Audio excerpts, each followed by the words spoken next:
Okay guys, hari ni aku nak boasting perfume yang tengah viral. Aku nak dapatkan benda ni dalam seminggu juga, sebab aku asyik tekan beg kuning tu sold out. And yesterday aku dapat beli juga. Ini baru dah sampai guys. Uish, packaging dia pun cantik, bungkusan dia amat cantik guys. Dia datang dengan kotak macam ni.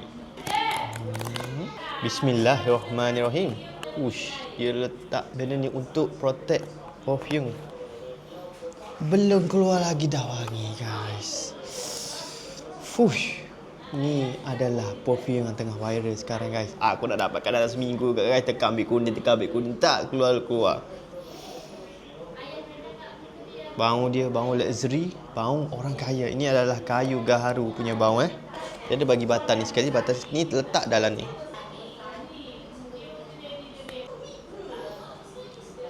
Macam ni rupanya bau orang kaya. So yang mana rasa nak bau orang kaya, boleh beli kayu gaharu. Tekan beg kuning sekarang guys. Kalau korang dapat tekan beg kuning tu, better korang beli sekarang. Sebab aku dapatkan dalam seminggu guys. Tekan beg kuning sekarang. Barang tengah viral ni guys.